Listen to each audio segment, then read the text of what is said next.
Saat rintangan yang mampir di hidup seolah tak kunjung berkurang. Stok kesabaran yang ada di dalam diri pun kian lama kian menipis. Marah, stres hingga menyalahkan takdir kerap muncul saat kenyataan tak seindah ekspektasi.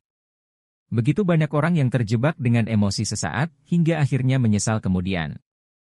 Untuk menghindari penyesalan yang datang terlambat, sudah seharusnya sebagai manusia memiliki rasa sabar dan ikhlas yang lebih mendalam. Tidak banyak orang bisa memupuk rasa sabar dan ikhlas. Sebab, kedua kata tersebut begitu mudah diucapkan namun sangat sulit diimplementasikan. Berikut ini tips menjadi orang yang sabar dan ikhlas. Pertama, kuatkan niat dalam hati. Segala sesuatu bisa berjalan baik apabila diniatkan dengan sungguh-sungguh. Begitupun jika ingin menjadi orang sabar dan ikhlas, juga perlu niat kuat. Yakinkan pada diri sendiri bahwa mampu menjadi orang sabar. Siapapun mampu menjadi pribadi yang ikhlas. Tapi semua itu harus dilakukan semata-mata karena Tuhan, bukan karena manusia. Kedua, lakukan relaksasi. Tidak mudah untuk bisa sabar menghadapi berbagai situasi. Terkadang ekspektasi tidak bisa terpenuhi bahkan dalam hal-hal sederhana sekalipun. Hal ini bisa membuat diri tidak sabar dan cara paling sederhana untuk menghadapinya adalah dengan menarik napas dalam-dalam. Ini adalah salah satu cara relaksasi yang paling sederhana. Cukup tarik napas dan buang secara perlahan. Lakukan rangkaian ini selama 3 hingga 4 detik dan buat jeda sebelum mengambil napas berikutnya. Ketiga, menggali situasi lebih dalam. Saat menghadapi situasi yang memicu rasa cemas dan kegelisahan, maka disarankan untuk menggali situasi lebih dalam.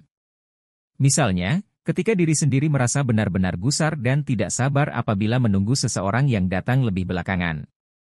Maka, cobalah gali lebih dalam tentang situasi tersebut dengan menanyakan penyebab keterlambatan. Keempat, cobalah untuk memaafkan. Menjadi sosok yang ikhlas dalam berbagai hal akan mustahil terjadi jika kita tidak mau memaafkan diri sendiri hingga orang lain. Segala hal yang menyakiti dirimu harus kamu enyahkan dulu agar perjalanan ke depan jadi semakin menenangkan.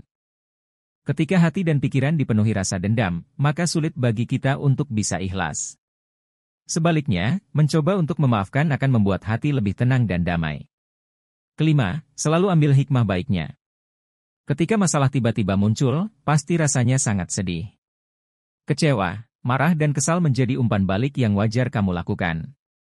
Namun, jangan sampai berlarut-larut. Segala sesuatu pasti ada hikmahnya.